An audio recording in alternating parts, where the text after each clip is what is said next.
बहुत समय पहले की बात है। गंगा और यमुना के बीच फैली एक विशाल भूमि थी, जहां मिट्टी में मेहनत की खुशबू और हवा में इतिहास की सरगम घुली रहती थी। लोग इसे प्रेम से उत्तर प्रदेश कहते थे। यह कोई साधारण प्रदेश नहीं था, बल्कि भारत की आत्मा का एक जीवित अध्याय था। कहानी शुरू होती है एक यात्री से, जो हिमालय की तराइयों से चलकर इस धरती पर पहुंचा।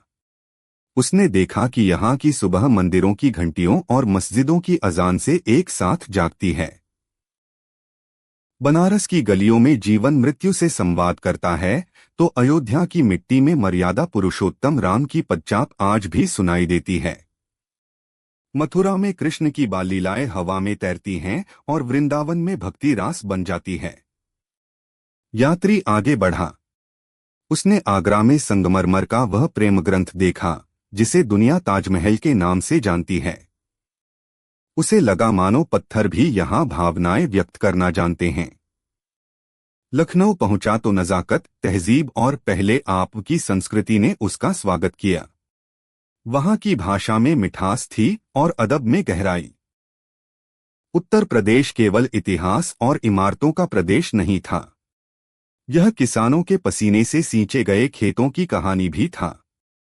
गंगा, यमुना, घाघरा और सरयू जैसी नदियां यहाँ की जीवन रेखाएं थीं।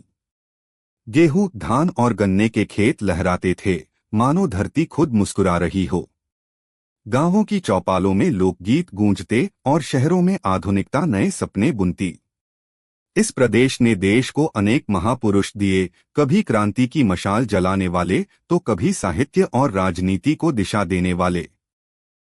तुलसीदास की चौपाइयों से लेकर प्रेमचंद की कहानियों तक, यहाँ की मिट्टी ने शब्दों को संवेदना सिखाई।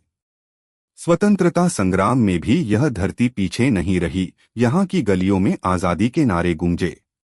यात्री जब लौटने लगा, तो उसने महसूस किया कि उत्तर प्रदेश कोई एक स्थान नहीं, बल्कि अनुभव है, संघर्ष और सहनशीलता का, परंपरा और परिवर्तन का। यह प्रदेश अतीत को सम्मान देता है और भविष्य को गढ़ने का साहस रखता है। जाते जाते उसने मन ही मन कहा, उत्तर प्रदेश केवल भारत का एक राज्य नहीं, बल्कि भारत की धड़कन है।